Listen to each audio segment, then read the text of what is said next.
Good afternoon friends, आप सभी का स्वागत है हमारे रॉयल इंस्टीट्यूट में। और आज की जो क्लास है वो काफ़ी शानदार होने वाली है। लास्ट क्लास में हमने बात कर ली थी, हमारा जो टॉपिक था गर्भधारण को रोकने के उपाय तक हमने बात कर ली थी, जिसमें हमने 4 उपाय की बात की थी। उसमें हमने परमानेंट और टेम्परेरी दोनों में बात कर ली थी। अब एक तरीका और है यहाँ, इमरजेंसी कॉन्ट्रासेप्टिव, यानी कि इसमें कुछ दवाइयाँ या कुछ तरीके या दवाइयाँ ही आती हैं, ड्रग्स जिन्हें बोलते हैं कॉन्ट्रासेप्टिव, यानी कि गर्भ निरोधक, आपातकालीन गर्भ निरोधक जो हैं गोलियाँ, वो इसमें आती हैं। उसमें से एक की हम आज बात करते हैं, कॉन्ट्रासेप्टिव ड्रग।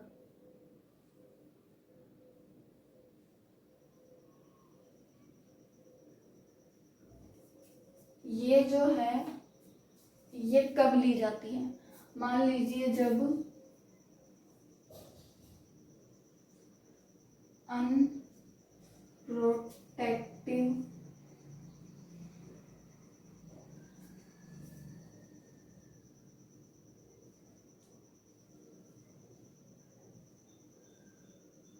ये जो कॉन्ट्रासेप्टिव ड्रग है वो कब ली जाती है? जब मान लीजिए अनप्रोटेक्टिव सेक्सुअल कांटेक्ट हो जाता है, तो उसके 72 घंटे के अंदर अंदर ये आप ले सकते हैं।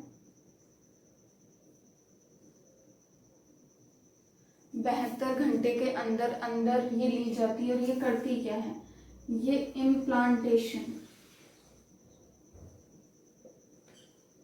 इम्प्लांटेशन को रोकती है, यानी कि आरोपण, जो मैंने आपको क्रिया बताई थी, जो हमारा जाइगोट होता है वो गर्भाशय से जाकर जो चिपकता है उसकी क्रिया होती है आरोपण, उसको ये चीज रोक देती है। इसलिए ये ले सकते हैं 72 घंटे तक। अब आगे हम एक काफी इम्पोर्टेंट टॉपिक के बारे में बात करेंगे।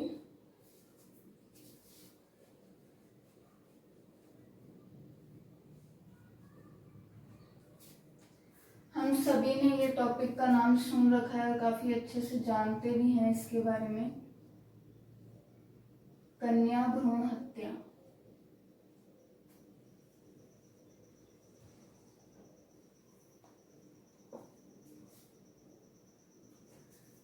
जैसा कि इसके बारे में सबने सुना हुआ है, तो इसके लिए क्या है, हम सभी को पता है ये कानूनी जो है तरीके से ये निषेध है, यानी गैर कानूनी है। तो इसके लिए जो है 2-3 एक्ट बनाए गए हैं, जिसमें से हम इम्पोर्टेंट जो है 2 एक्ट उनके बारे में आज बात करेंगे। जिसमें से पहला है हमारा MTP, जिसकी फुल फॉर्म है मेडिकल टर्मिनेशन ऑफ प्रेगनेंसी।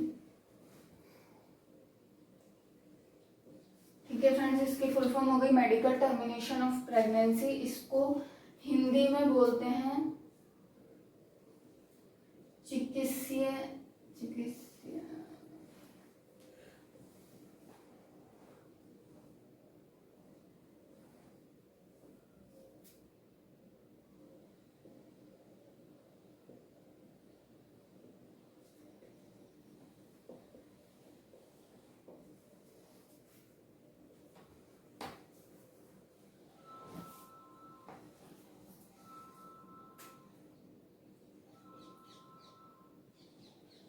गर्भपात, हिंदी में इसको बोलते हैं चिकित्सीय गर्भपात अधिनियम। ये लागू हुआ था हमारा 1971 से 1972 के बीच में। ठीक है फ्रेंड्स, इसमें होता क्या है, किस पे ये लागू होता है, इसकी क्या क्या जो है कंडीशन है वो हम देख लेते हैं। एक तो ये था लिखित रूप में यह लागू हुआ था अपने 1971 और 72 के बीच में। ठीक है, दूसरी इसकी कंडीशन थी कि ये 18 वर्ष या उससे अधिक, उन्हीं पे ये चीज लागू होती थी, क्योंकि 18 वर्ष से नीचे के जो हैं वो नाबालिग होते हैं। तीसरा इसका ये था 20 सप्ताह से पूर्व, यानी अगर कोई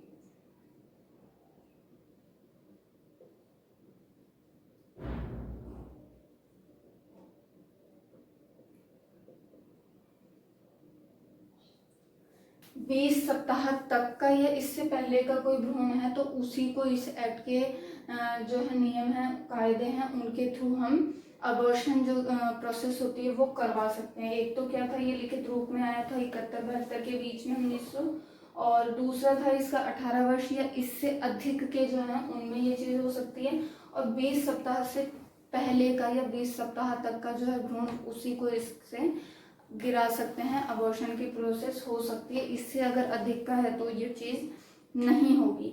उसी के साथ एक और एक्ट था हमारा, इसमें से काफी बार क्वेश्चन पूछ लिए जाते हैं, इंपॉर्टेंट है ये पार्ट। सेकंड था हमारा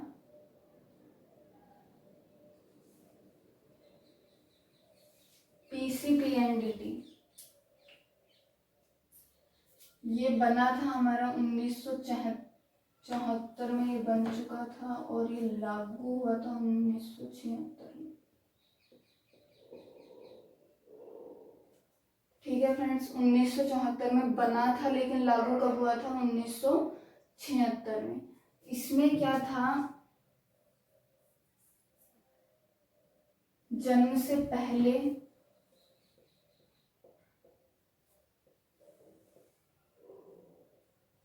या फिर गर्भ धारण से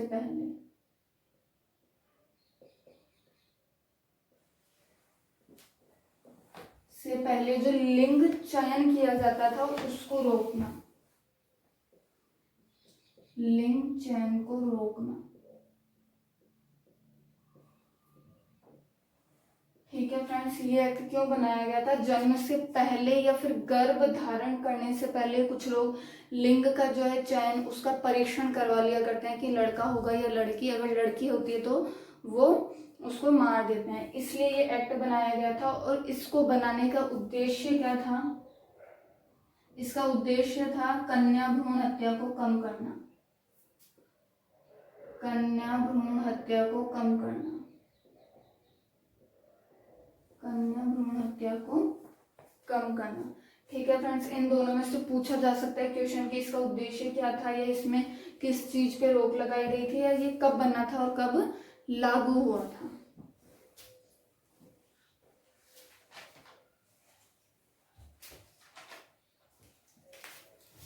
तो ये लगभग वैसे हमारे टॉपिक क्लियर हो चुके हैं, लेकिन कुछ जो हैं चीजें वो बच रही हैं, वो हम देख लेते हैं क्योंकि उनमें से क्वेश्चन आते हैं काफी टाइम्स। अगर हम लोग डीपली पढ़ेंगे तो काफी डीप हो जाएगा, काफी डीप हो जाएगा, लेकिन हम यहाँ पर वही सब देखेंगे जो एग्जाम में मेनली पूछा जाता है या बार बार रिपीट होते हैं क्वेश्चन। तो हमने वैसे तो फीमेल रिप्रोडक्टिव सिस्टम पढ़ लिया था, लेकिन उसमें से अगर कोई इंपॉर्टेंट चीजें रह गई हैं तो वो मैं अभी बता रही हूँ। जनन हार्मोन, अब हमारे जो है फीमेल रिप्रोडक्टिव सिस्टम में से कुछ टॉपिक रह गए थे जिसमें से क्वेश्चन आते हैं, तो वो हम अब देख लेते हैं। यहाँ पर आप देख पा रहे हैं जनन हार्मोन, फीमेल्स में हम बात कर रहे हैं तो कौन कौन से पाए जाते हैं। तो पहला आता है हमारा एस्ट्रोजन। ये निकलता कहाँ से है? ग्राफियन पुट्टिका से।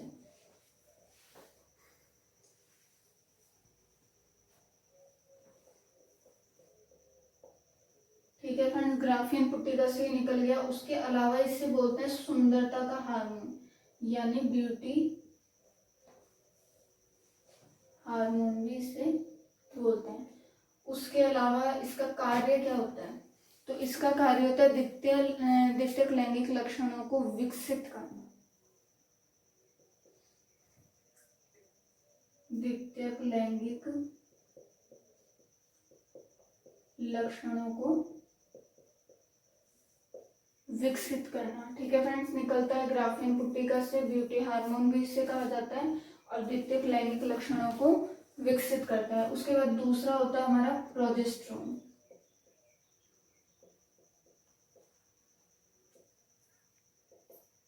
इसमें क्या होता है? ये निकलता है हमारा कार्पस ल्यूटियम से, कार्पस ल्यूटियम।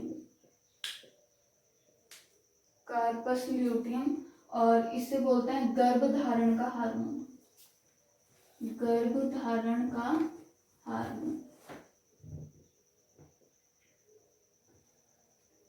और इसका काम भी क्या होता है, द्वितीयक लैंगिक लक्षणों को विकसित करने में ये क्या करता है, हेल्प करता है। तो ये दोनों हार्मोन थे जो फीमेल्स में काफी इंपॉर्टेंट होते हैं। ग्राफिन पुटिका से निकलता है, कार्पस ल्यूटियम से ब्यूटी हार्मोन, गर्भधारण का हार्मोन, सेकेंडरी जो द्वितीयक लैंगिक लक्षण होते हैं उनको विकसित करना, और ये केवल सहायता करता है। अब इसके अलावा फीमेल में काफी इंपॉर्टेंट चीज आती है,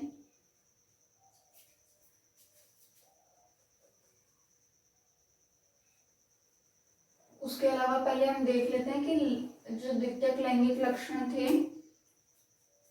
लैंगिक लक्षणों के विकास का क्रम क्या होता है, लैंगिक लक्षणों का विकास क्रम।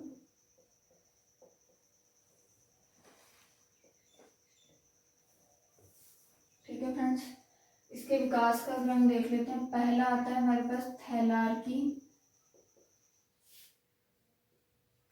दूसरा आता है प्यूवार्की। ठीक है,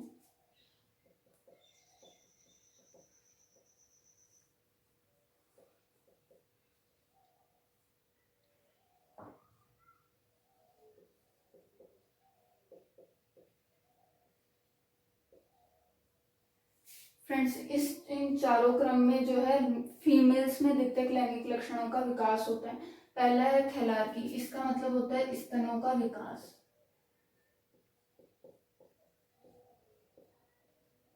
ठीक है फ्रेंड्स, इसमें होता है हमारे प्यूबार्की में जननांगों पर बालों का विकास, जननांगों पर बालों का। ठीक है, ये हो गया, ये हो गया।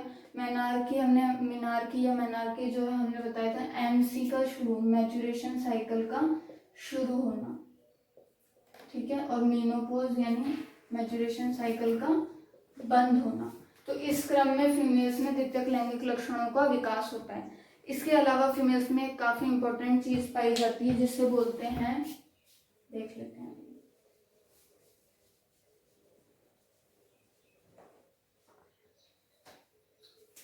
अपरा या प्लेसेंटा।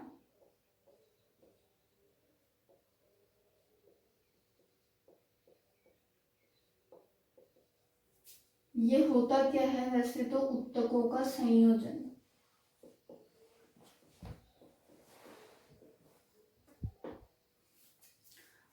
अपरा या जो प्लेसेंटा होता है वो फीमेल्स में पाया जाता है, और ये होता क्या है, उत्तकों का संयोजन। अब इसमें होता क्या है, ये गर्भ और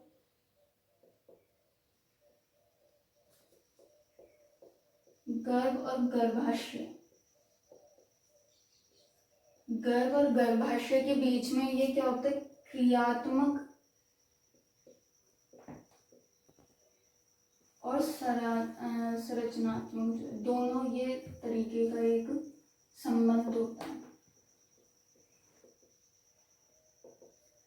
ठीक है फ्रेंड्स, उत्तकों का संयोजन होता है, गर्भ और गर्भाशय के बीच में ये क्रियात्मक और संरचनात्मक जो है संबंध होता है इसका, और ये एक सेतु की तरह काम करता है। ठीक है, अब इसका काम क्या होता है, जो अपना भ्रूण है, यहाँ पे भी आप भ्रूण कीजिए, भ्रूण को ये क्या करता है, पोषण प्रदान करता है। ठीक है, उसके अलावा भ्रूण का जो भी उत्सर्जी पदार्थ है उसको भी शरीर से बाहर निकालता है।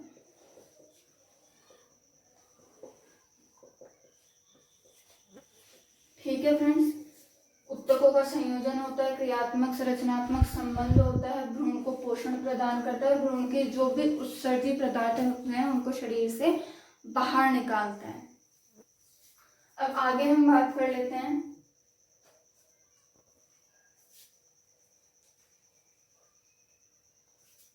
इससे कुछ हार्मोन निकलते हैं, कुछ यानी कि 2 हार्मोन निकलते हैं, जिनका फर्स्ट है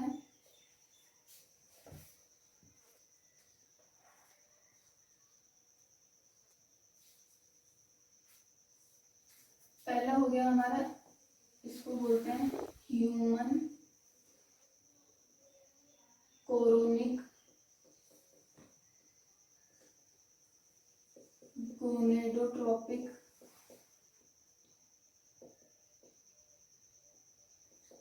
ठीक है friends, HCG human chorionic gonadotropic hormone. ये क्या करता है,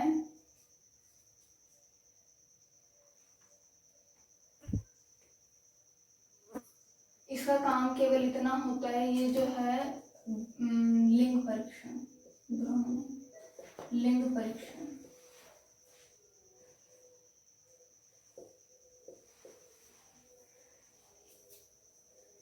लिंग परीक्षण, हाँ ह्यूमन कोरोनिक गोनेडोट्रोपिक जो हार्मोन है, लिंग परीक्षण या फिर हम कह सकते हैं जैसे प्रेगनेंसी टेस्ट जो करवाया जाता है वो इससे पॉसिबल हो पाता है। लेकिन फिर इससे क्या होता है,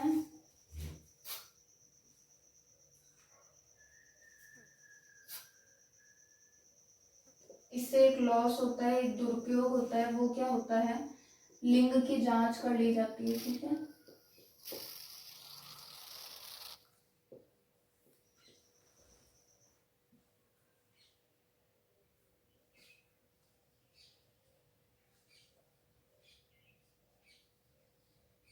ठीक है फ्रेंड्स, इसमें ये जो हमारा हार्मोन है इससे प्रेगनेंसी टेस्ट करवाया जाता है। इससे दुरुपयोग क्या होता है, लिंग परीक्षण हो जाता है, तो अगर गर्ल्स होती हैं तो उनको वहीं पर मार दिया जाता है और बॉयज होते हैं तो उनको रख लिया जाता है, इसलिए ये इसका एक दुरुपयोग होता है। अब एक और हमारा हार्मोन आता है इसमें जो कि अपरा या प्लेसेंटा से निकलता है, वो होता है रिलैक्सिन हार्मोन। कौन सा होता है, रिलैक्सिन।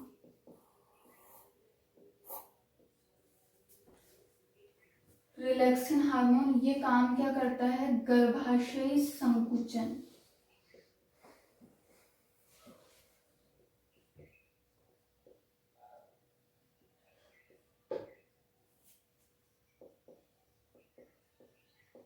ठीक है फ्रेंड्स। ये जो हार्मोन होता है हमारा रिलैक्सिन, ये क्या करता है, गर्भाशय में संकुचन करवाने में ये हेल्पफुल होता है। कब, जब प्रसव पीड़ा होती है वो इसी के कारण होती है, यानी प्रसव के टाइम पे ये काफी हेल्पफुल होता है ये हार्मोन।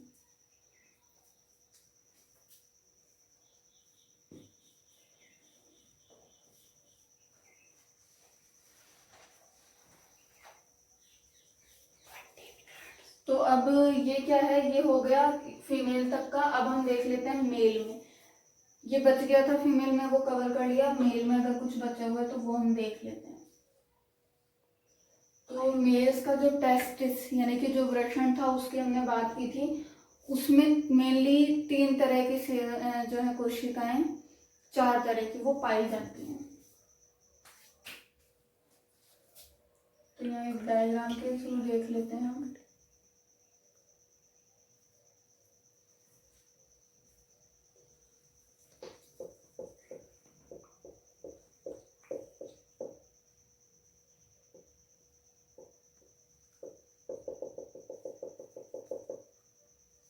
ये तो हो गई हमारी लीडिंग सेल्स।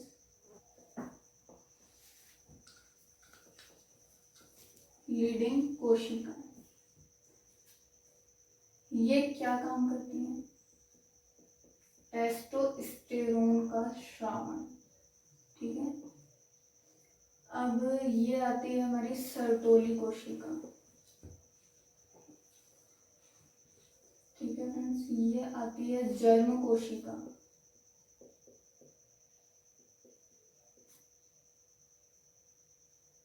और ये आती है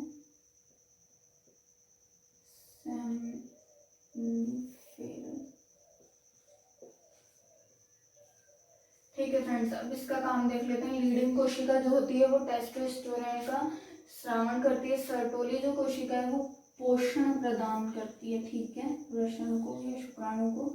और ये जो है हमारी यहाँ पर होता है शुक्राणु निर्माण। 4 तरह की ये कोशिकाएं पाई जाती हैं।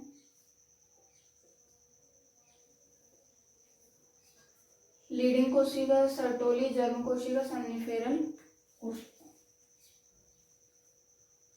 फेरल फेरल या फेरस भी बोल सकते हैं, फेरस, ठीक है।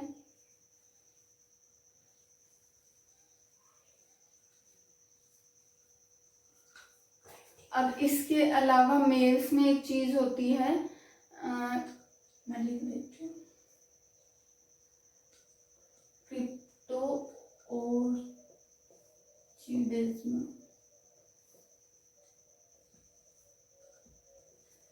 अगर मेल्स में जो वृषण है वो उदर गुहा से बाहर नहीं आ पाते हैं तो उसमें इसको एक बीमारी कही जाती है जो होती है क्रिप्टोओर्चिडिज्म, ठीक है फ्रेंड्स, ये क्वेश्चन पूछ सकते हैं।